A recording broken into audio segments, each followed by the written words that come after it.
Good evening, ladies and gentlemen, boys and girls, history lovers of all ages.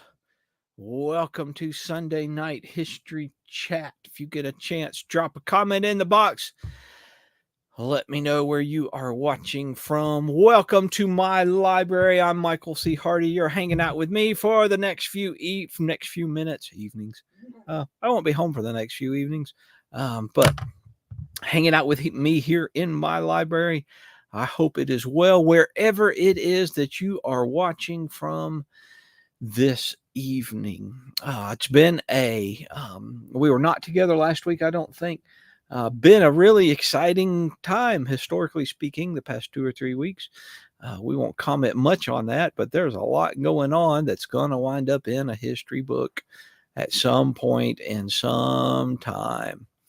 I'm not sure when, but at some point in the future, I'm not sure how it's going to turn out, but in some point in the future, it's going to wind up in a history book. But thank you for joining me this evening. If you didn't catch a note earlier, I actually have turned in the North Carolina Aviation History Project, even though I've got a little revision I'm going to do tomorrow.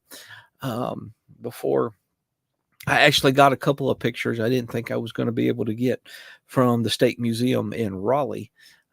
And they are in the process of shutting down for a remodel for the next couple of years. And yeah, I didn't think I was going to get those pictures, but I did. And going to do a little revamp on that and get that sent back out tomorrow. And yeah, it's pretty cool. A lot of great stuff in there, a lot of great images, just some fantastic stuff. Talking about all kinds of things. As far as places to go, the only place I think I will be this week is on Saturday. We will be at Fort Defiance down in Caldwell County, talking about World War II history. So if you're in the foothills of North Carolina, I think it's at noon.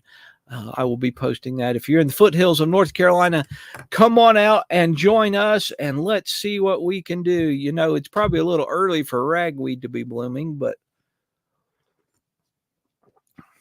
something's got my throat all messed up, so we're going to see if we can massage enough of that out this evening to do a little discussion here. So one of the things I have on my phone is actually I have several notes on here, but there's one particular note on here that says blog ideas. And anytime I am reading something and I want to know more about it, and I think it may be something you may be interested in, I drop a note on this note. So no matter where I'm at, I can drop those notes on. And what we're going to talk about this evening is the number one note on this list. As many of you know that, I've written a lot about Chancellorsville and Jackson's wounding and a lot of other things. This evening, we're going to talk just for a few minutes about Ambrose Powell Hill's staff. We'll see what kind of damage we can do to that subject. Go ahead and say good evening to everybody. Jason and Niels and Adam and David and Robert and Isabella upstairs. Hope everybody is doing really good. So let's do this right here. All righty. So there's Ambrose Powell Hill. Very famous statement you've probably read if you've done any deep reading on the war in Virginia. Is an A.P. Hill supposed quote that goes like this: "You have shot my friends, you have destroyed my staff." Some of y'all may have heard that in the past. In the confusion of the night of May 2nd, 1863, Major General Ambrose Powell Hill and members of his staff had followed Stonewall Jackson out in front of the Confederate lines just west of the Chancellor's house. Jackson was scouting the Federal lines in the darkness. Hill had followed him at a distance and was much closer to the main Confederate lines. It was not a position for either a corps commander or a division commander. Shots between the main Confederate line, the main Federal line, and their respective skirmishers, artillery, rolled from one side to another. And I know many of you have heard me talk about the wounding of Jackson many times in the past. As Jackson and his staff returned to the Confederate line, someone thought that they were being attacked by Federal cavalry. There were remnants of just such a charge earlier in the day scattered about. One officer in the 18th North Carolina wrote that, quote, the tramp of 30 horsemen advancing through a heavy forest at a rapid gait seemed to the average infantryman like a brigade of cavalry. And then someone cries out, cavalry. With the intense small arms fire going on just on the other side of the Orange Plank Road to their right, the 18th North Carolina sent a strong volley into the darkness. Jackson and several members of his staff were struck. Hill jumped from his horse, prostrating himself on the ground, and escaped unharmed. The staff that rode with A.P. Hill and other generals were paramount to military operations. They were the medical commissary, quartermaster, inspector, ordnance, and volunteer aides. All of this was essential to operations, whether they were in camp or on campaign. During the battle, they were typically the men who relayed orders to those commanders under the general. So your staff members from A.P. Hill would go to the brigade commanders, or they would work back and forth between Jackson.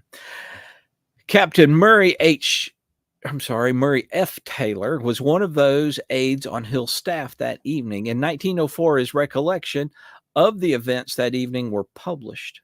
Taylor writes that, quote, 11 of our staff, including Captain James K. Boswell, who were in front of this regiment, meaning the 18th North Carolina, were either killed or wounded. Now, Boswell was not typically or normally on A.P. Hill's staff. He was a member of Jackson's staff. But because Boswell was familiar with this area, he had just moments before been temporarily assigned to Hill to serve as a guide. According to Captain Taylor, the only two among A.P. Hill's staff that were not wounded were himself and Captain Watkins Leigh. Taylor was pinned under his horse, and Taylor recalls hearing A.P. Hill's voice in the darkness, wanting to know if any of his staff was still alive. Hill was trying to get Taylor out from underneath his horse when a courier arrived bearing the news that Jackson had been wounded.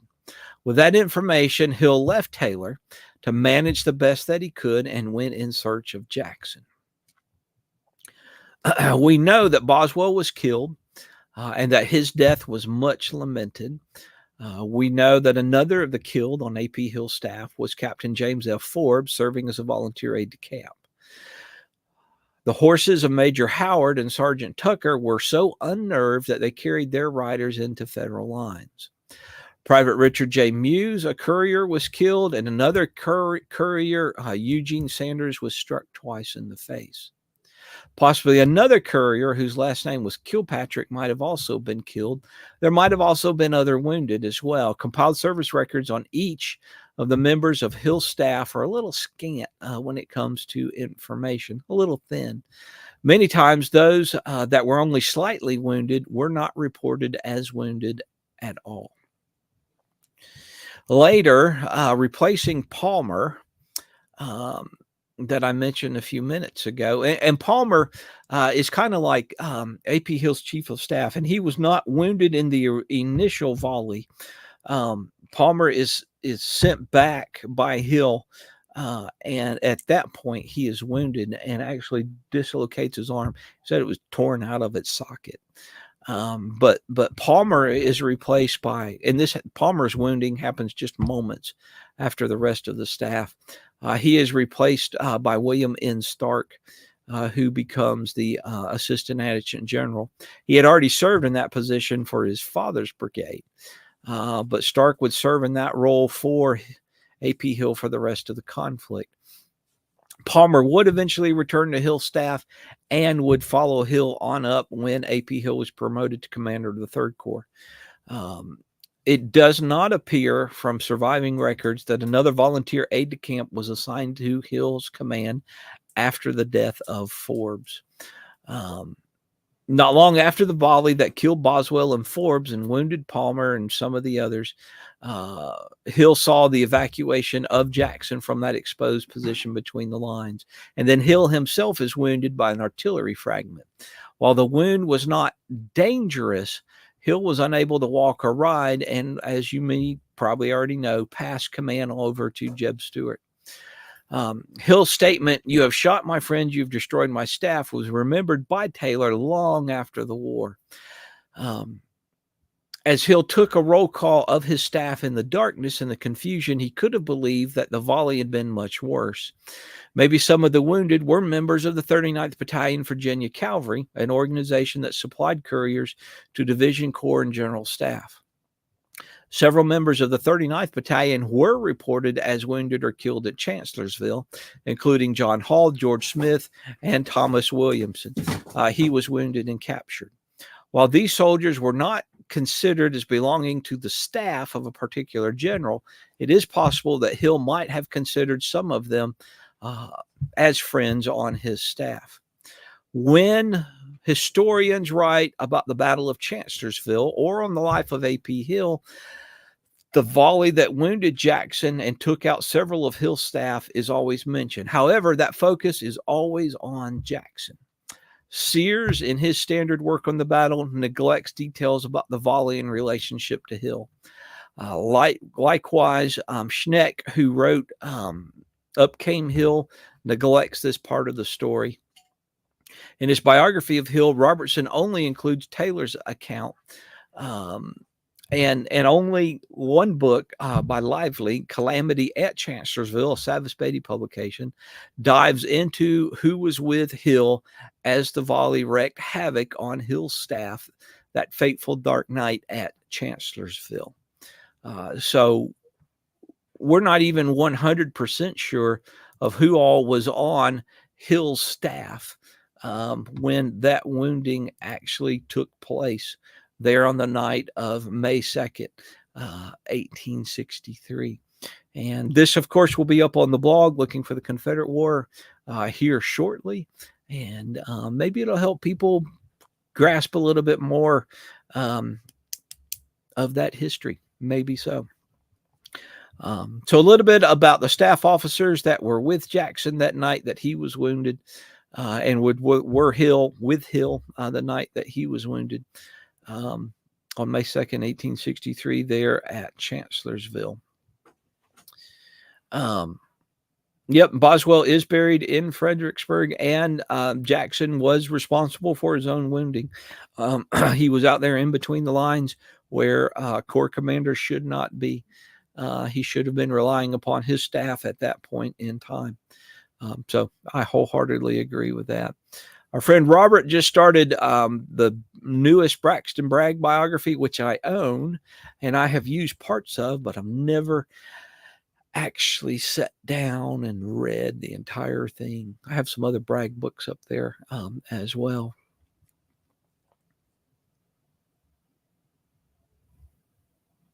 So Jason wants to know, did any of Hill's staff officers write memoirs of the war? As far as things that are published in book form, not really. There are articles in various places by Palmer and Taylor that appear in Confederate Veteran. And I think Palmer was also writing in the Southern Historical Society papers as well. But as far as I know, no staff officers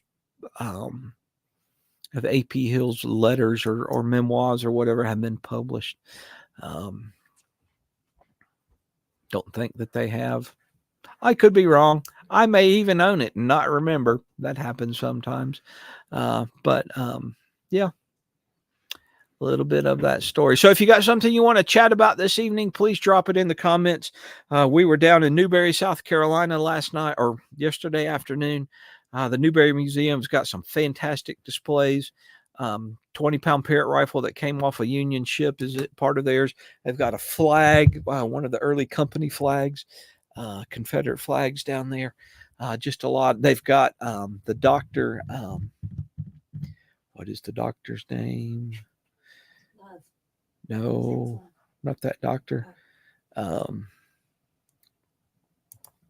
see if I can find it here real quick.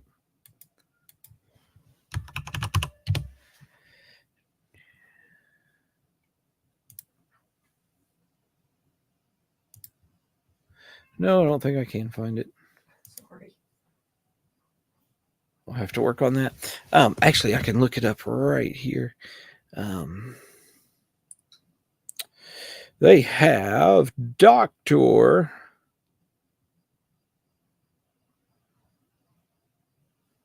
Y'all pardon the silence here.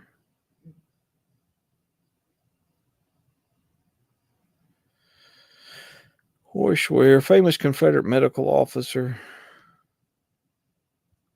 Right there. What was his name?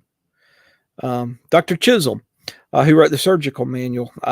He actually served at the hospital in Newberry, South Carolina for a while. And they have this fantastic letter book where Chisholm actually made copies of all of his letters. And they have that there on display. It is absolutely marvelous. Some great questions. Richard wants to talk about the uniforms of 58th. The 58th struggled to get uniforms for a long time. They were kind of orphaned there, being part of the Army of Tennessee and only one of 4 North Carolina regiments stationed with the Army of Tennessee. So they struggled for a couple of years. There's one account of a couple of officers who were sent back home to procure cloth to make uniforms. There is a fantastic Army of Tennessee coat that has North Carolina sunburst buttons on it. And then we know that in late in the war, in probably April of 1865, they got Peter Tate jackets because the jacket that belonged to a Gouge actually survives at a museum down in Greensboro. So they struggled they struggled to have uniforms there for the longest time. But that one jacket, I can try and send you a picture of that if you want to drop me a line later, and we can do that. How were staff officers selected? That's a great question. A lot of times it's people that the general already knew. Sometimes it's family. APL actually had one of his brothers on his staff, and one of his brother-in-laws was on his staff. So there's that. But a lot of times it's people they knew. Now, there is no staff college. And so the work that staff officers do, they pretty much learn on the go.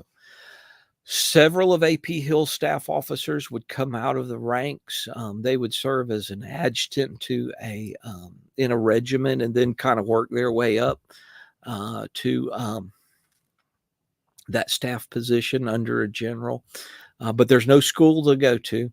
And it's kind of all just learn on the fly. So a lot of it is the general selecting people he already knows to serve on that staff. And sometimes, as I've already said, they're related to those people or, there's no selection process as far as, come in and take this test. Now, for medical officers, eventually on the Confederate side, as the war progressed, medical officers would have to take a test to continue in that position. But staff officers, they didn't have to do that. So if I was a general, I could select some people that I know to be staff officers on my command. It does appear later on that there were staff officers who were assigned by the War Department, by Samuel Cooper. But there's a lot. There's a fantastic book called Buff Facings and Gilt Buttons That is one of the best books out there, probably written in the past 30 years, that discuss in great detail Confederate staff operations in the Army of Northern Virginia. If you don't have that book on your shelf, you need to get it and read it.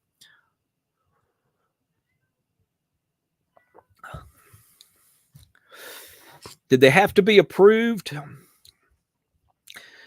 Not like a surgeon. And some of the staff officers would start as volunteer aide de camps, and once they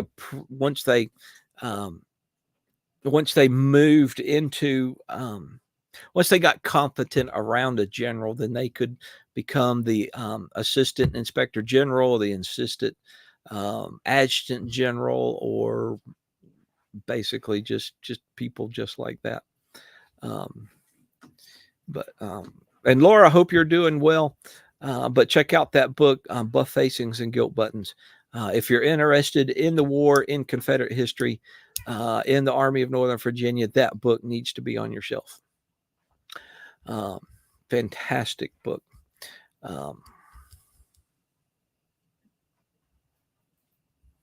Yeah, that's staff officers and staff operations is a fascinating subject. They do not get a lot of airtime. We spend, and maybe rightfully so, but we spend more time talking about the man with the stars and the reeves on his collar, and not the lieutenants and the captains that are majors, lieutenant colonels. Depends. The higher rank staff officers are under the corps commanders. We don't spend a lot of time talking about those. I used Crick staff officers in gray to put this list together, but he's got one of these staff officers. He does not include one of these staff officers of AP Hill, because I was also looking in the compiled service records from the National Archives. It clearly says this dude was, this man was a officer, staff officer under Hill. Elizabeth's over there laughing at my dude reference. But one of those fascinating things. What rank are chaplains? No rank. So early on, Jefferson Davis and the Confederate Congress refused to have official appointments as chaplains in the Army. And they figured that, that it did not need to be a military post, that the Methodist and the Baptist and the Catholics and all of these folks could send chaplains or colporteurs into the Army. And that gets a lot of pushback. And for a while, there are chaplains that are appointed to the different regiments or brigades, but they're not as we traditionally think of officers. They are there as ministers, and they are there as colporteurs, missionaries. Some churches refuse to send chaplains. Some of the Baptist churches are firmly believe in that separation of church and state. Of course, I know that's not an official thing. It's not in the Constitution. But they firmly believe in that, and they firmly refuse to send chaplains to the Army, missionaries to the Army. But that's not all Baptists. That's just some Baptists.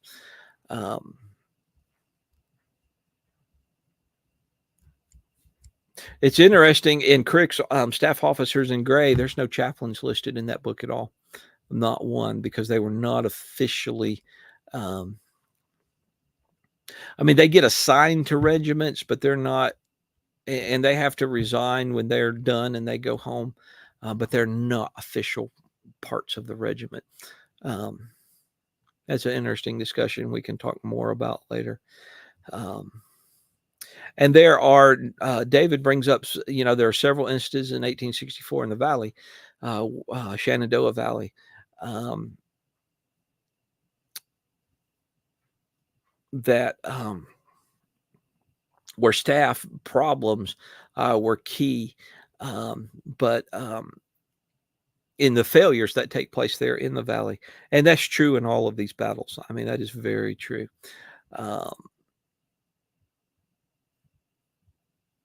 So was Abram Wells truly elected, or that's interesting the way that works. And yes, chaplains would have been on the field and staff, and they eventually do get paid by the Confederate government, but they are not.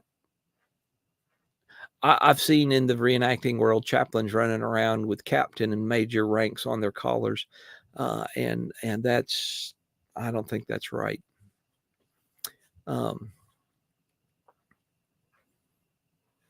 But we can talk about more. We can talk about that more later. Staff officers. One of the fascinating things about the war. One of those little pieces. So if you got something else you want to comment about or drop in, please do so.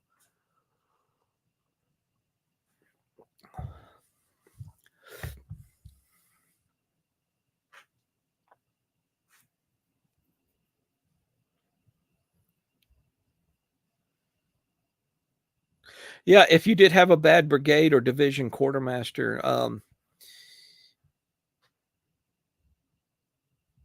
but yeah, that was really bad. Considering the quartermaster the commissary is responsible to the quartermaster.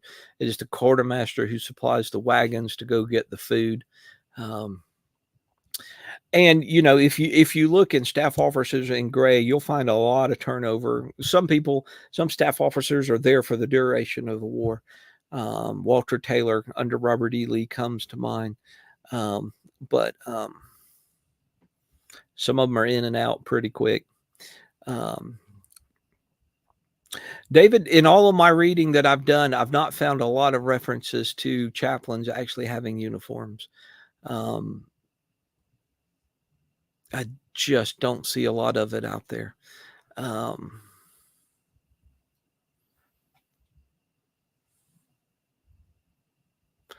book that I mentioned, either Crick's Staff Officers in Gray or Buff Facings and Gilt Buttons would be the two. That Buff Facings and Gilt Buttons are essential reading. That is on my essential reading bookshelf. It's actually right over there someplace.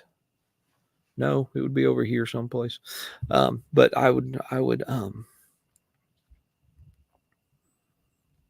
highly recommend that book if you're going to understand the way that the Confederates operated.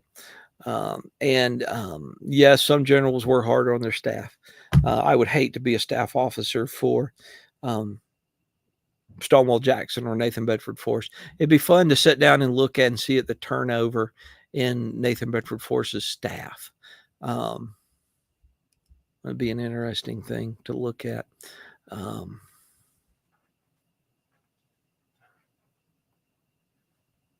And there were chaplains who were wounded and killed, and some that were captured, Jason, during the war. That is always a subject that needs more research. I've got 7 or 8 books on chaplains during the war, and that's about all of them. Of course, Christ in the Camp is paramount. A couple of other Confederate titles and a couple of other general titles out there. Surprisingly, we don't have, correct me if I'm wrong, but there's not a federal version of like Christ in the Camp that I can think of offhand. Anyway, one of those fascinating little things.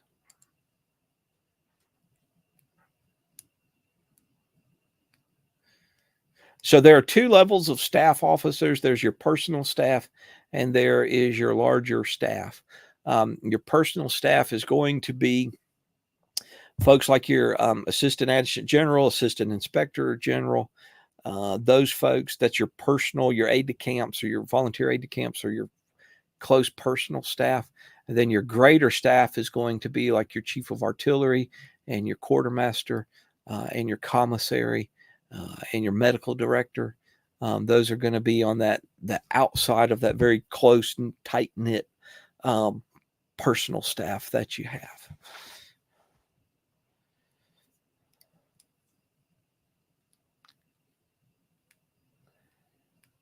Any other thoughts or questions?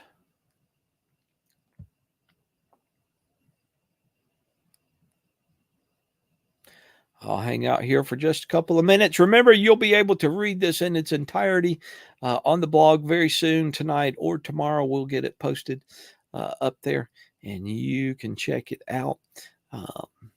Fascinating subject.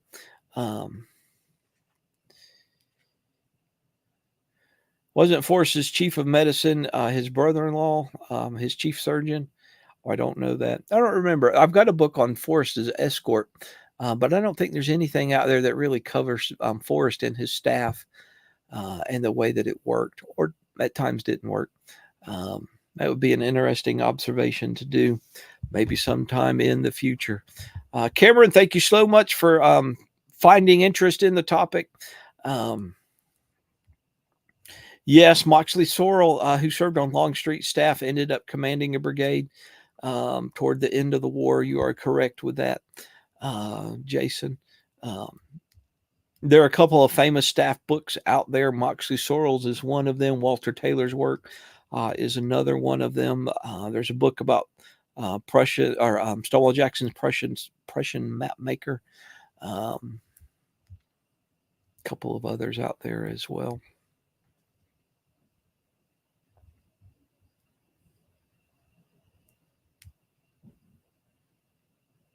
All right. If you got any more comments, drop them in the box. Otherwise, we'll sign off for this evening.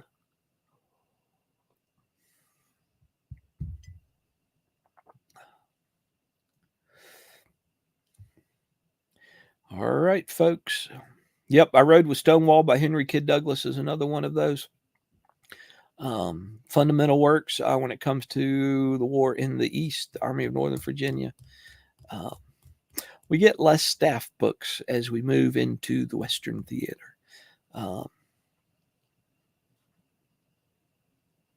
Yep.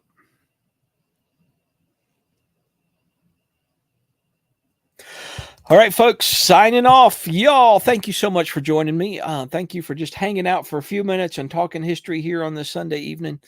We'll be diving into some more discussions like this in the near future. I've got a bunch of stuff on this list right here that we're going to be diving into in the very near future. So thank you so much for joining me this evening, for spending a few minutes in my library. Y'all have a fantastic evening, great week. Continue to dig and research and share that history. And as always, God bless.